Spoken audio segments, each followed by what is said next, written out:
High high, কার কলিজা এভাবে কুপিয়ে রান্না করলাম জানতে হলে দেখুন পুরো ভিডিওটি।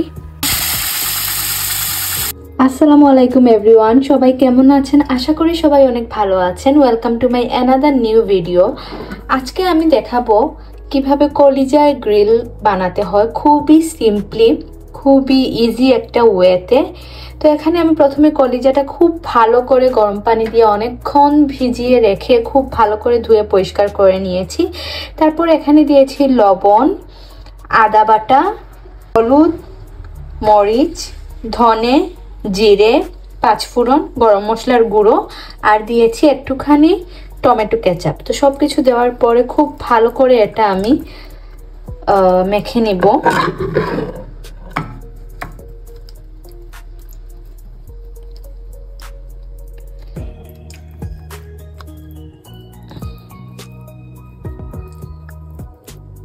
আমি খুব ভালো করে এটা মাখিয়ে নিয়েছি আর এবার আমি কাঁটা চামচ দিয়ে এভাবে করে নিব যাতে মশলাটা খুব ভালো করে এটার ভেতরে ঢুকে যায়।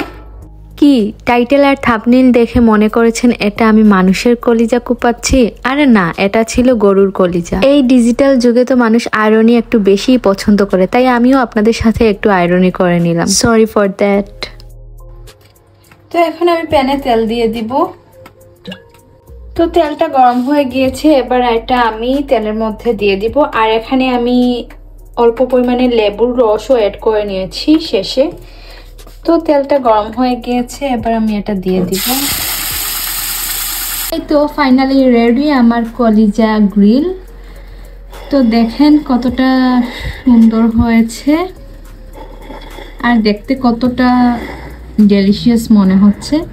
তো এবার এটা আমি টেস্ট করব, হোপ ফর দ্য বেস্ট, দেখি কেমন হয়।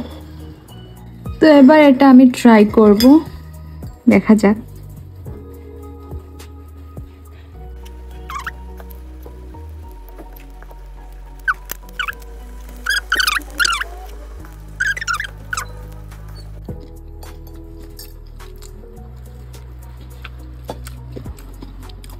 So yummy.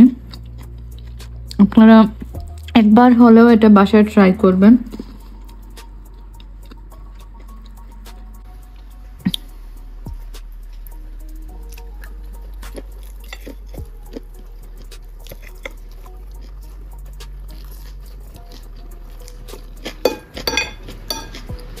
This is so tasty. আপনারা একবার হলেও এটা বাসায় ট্রাই করবেন।